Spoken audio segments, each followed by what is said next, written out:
Just giving you guys an example of my lifestyle. Here we have chocolate chip cocoa vegan buckwheat pancakes with date syrup, and also we have here chickpea scrambled eggs with green and red bell peppers and onions. For you guys that think by eating vegan that you would lack size, this is probably about maybe 45 grams of protein. So chickpeas are actually known to have more protein than steak and beef, but the nutritional value and the iron that resides within the chickpea is very much more nutritious, dense. So just showing you guys a way that you can get protein and still have plenty benefit and make your food taste good. And that's just about it. Thank you for taking the time to look at this. And I also wanted to just show you guys some people that talk about eating vegan and eating vegan a proper way, but these people are not really living it. I am. Thank you for your time. Good evening, ladies and gentlemen out there. Wanted to discuss some topics today. Racism in sports. Back a couple of years ago, I was having some debates with a couple of people when we were talking about racism in sports. And, you know, they was like, oh, there's no racism in sports. And some of these people were in my family. Some of these people were friends, and these were people who had not played on the levels that I had played. Just to give you a background information about me, I was a Doak Walker Award candidate running back. I started at two different universities. I started at Texas Tech and at SMU. I was a almost 500-pound bench pressure and 700-pound, almost 800-pound squatter. So I have been around elite athletes, and also I have been around the coaches that you have seen on TV. As a matter of fact, Coach Mike Leach was my head coach at Texas Tech, and Coach Phil Bennett was my head coach at SMU. Coach Art Browse, who you guys may know, who was in the scandal with Baylor, was my position coach, running back coach at the University of Texas Tech. I put a picture in the beginning of the post that you guys will be able to see, and you will be able to Google this information. I want to talk about this topic because many people have believed because you are an athlete and you're on either a collegiate or a pro level, and because you get all this attention, that there is not an enormous amount of racism and bigotry that is exemplified in the sports arena. And they believe that a lot of these coaches on TV don't lie. But I'm here to differ. I'm here to tell you that these coaches are for themselves, and they're definitely not for so-called African American athletes. And I say so-called because Africa was named after an Italian by the name of Africo Scipiosis, who conquered Hannibal during the Punic Wars. Hannibal was of Negro stock, which dominated Rome for close to 40 to 50 years. America was named after Amerigo Vespucci, which was a Spaniard, and the reason that he was named, or this country was named after Amerigo Vespucci, because Columbus got caught stealing after the Moors fell in 1492, and Isabella and Fernando, who were the king and queen of Spain, commissioned Columbus to go to a new land to enslave us in North, South America, and on the west coast of Africa. But that's neither here nor there. The focus today is basically sports and racism in sports. I just wanted to give you guys a little background on why I say so-called African American. Anytime a so-called African American athlete, or what people will refer to as a black athlete in this society, stands up in opposition to what I call the slave system, because really once you accept that scholarship or you're being paid on a pro level, it's as if you cannot be a human being. It's almost as if you're like a machine. And for you guys that are former athletes, you can definitely attest to this.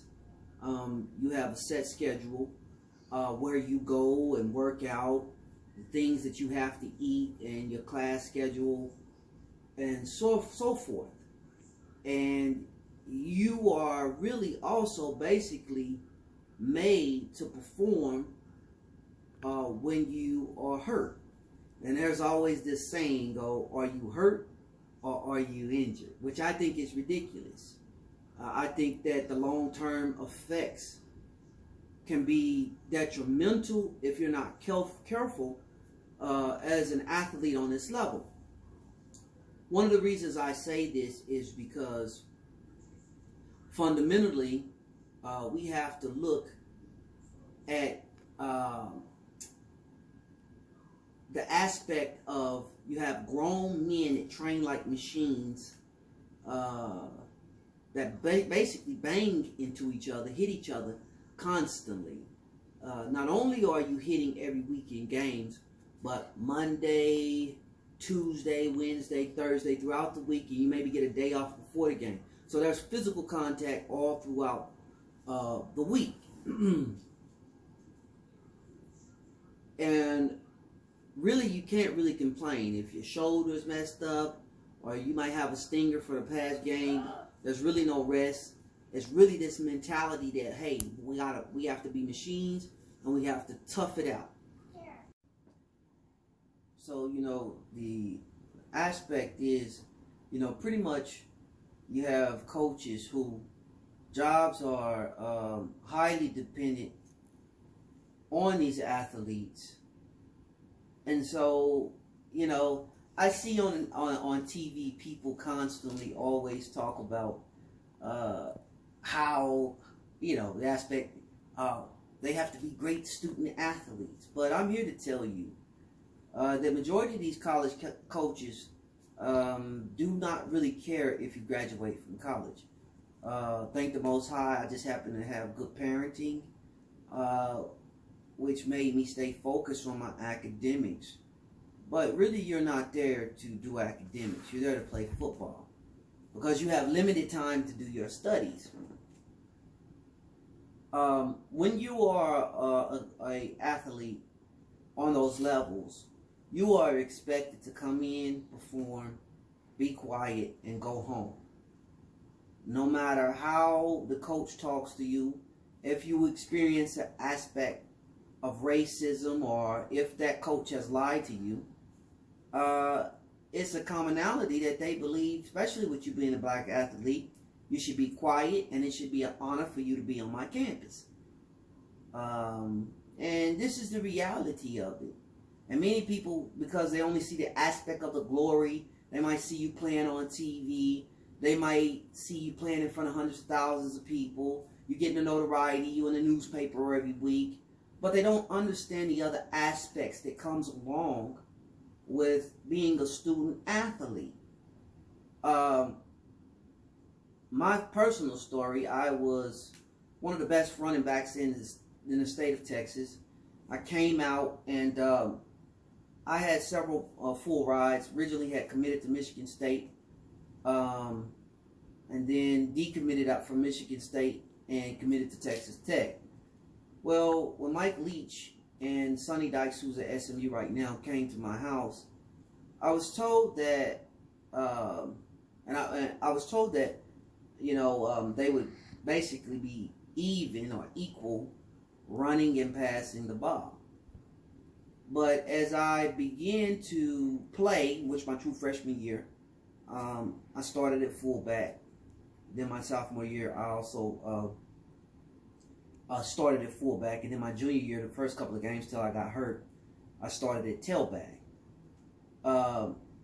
But basically, they said it was going to be equal. But when I got there, we hardly didn't run the ball at all. It was a majority a passing game. And here you had a 230, 240 running back that was only getting 6 or 7 carries. And I say that to say, a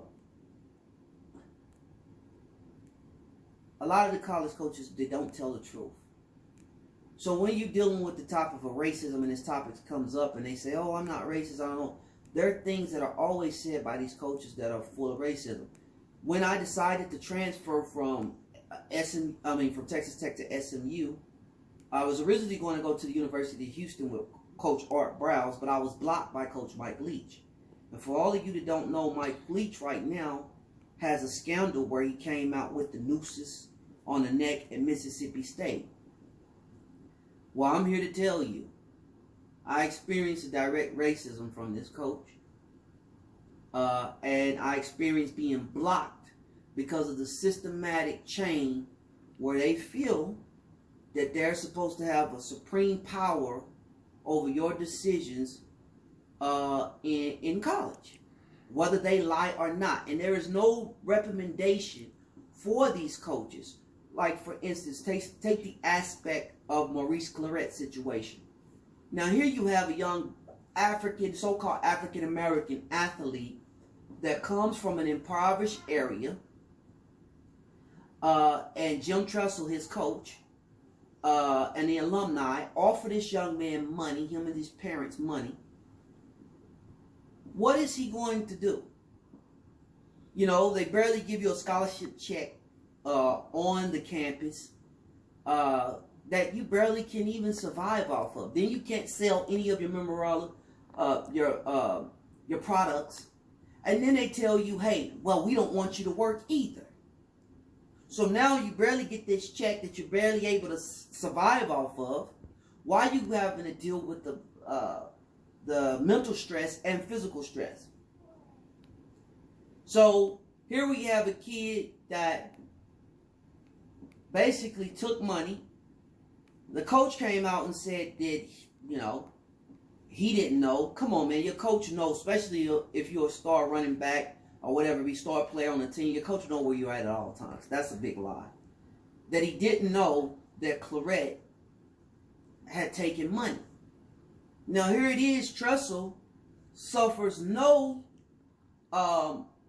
consequence or repercussions for the situation with Claret. What happens to Claret? Claret is forced now to go into the NFL because of these allegations. Same thing with Reggie Bush.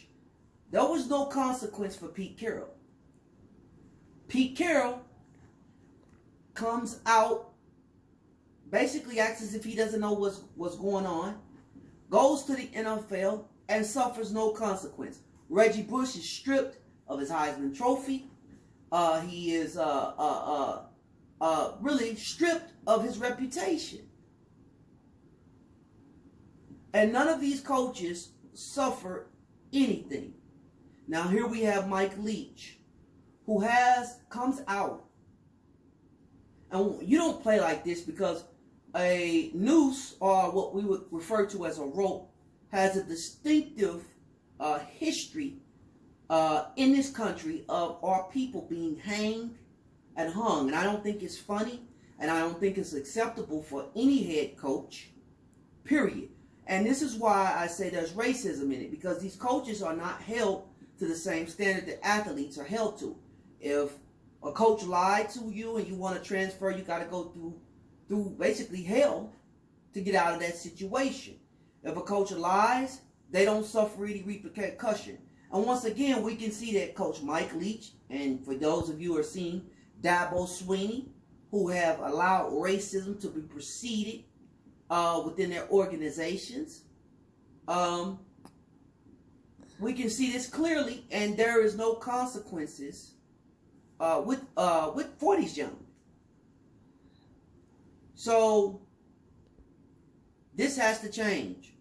I could have been a college coach. I decided not to because I see the racism that proceeds. And then it's kind of a slave feudal system. And I say that you're a product, you're a big black man, and you're a product. Oh, he can lift this. Oh, he can lift this. But don't talk. Be quiet. You're a big buck. And this is the mentality that a lot of black men experience. And you can't say anything. You can't say nothing. And so this is the beginning of me discussing racism within this society and in sports. Because sports is a reflection of society. And you see that you have a more European coaches, and a lot of these guys, when you guys go and take a look, a lot of these white coaches are not even athletes. So I want to ask you, audience out there that are watching, and get your friends to subscribe, to have this discussion, to comment on the bottom. How is it, if you say that there is no racism in sports, because I've experienced it, I've been in it, but say on the outside you're looking in, how is it that 80 to 85% of the premier athletes on the collegiate level are so-called African Americans, but less than 5% are collegiate coaches? Are you saying that those guys are not qualified? Because there's a lot of guys like me that were supreme athletes that graduated from college who are coaching now but don't have the high-paying coaching jobs. So I'm going to end it by saying this. Next we will talk about the salaries that the so-called collegiate coaches get, and why is there not a college fund set up institutionally for a lot of the athletes coming out of college to have, that you pay them and give a percentage? Because to me, if you can pay a coach $9 million a year, you have the resources and finances.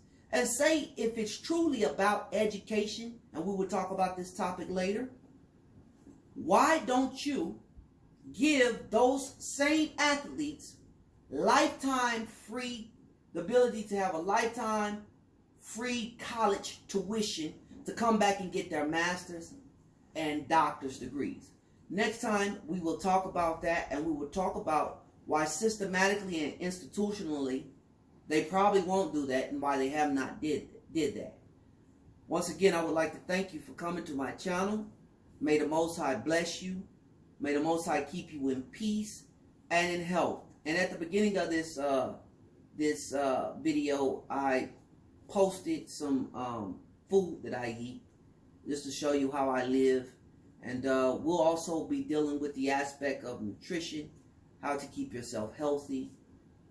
And thank you once again for your time.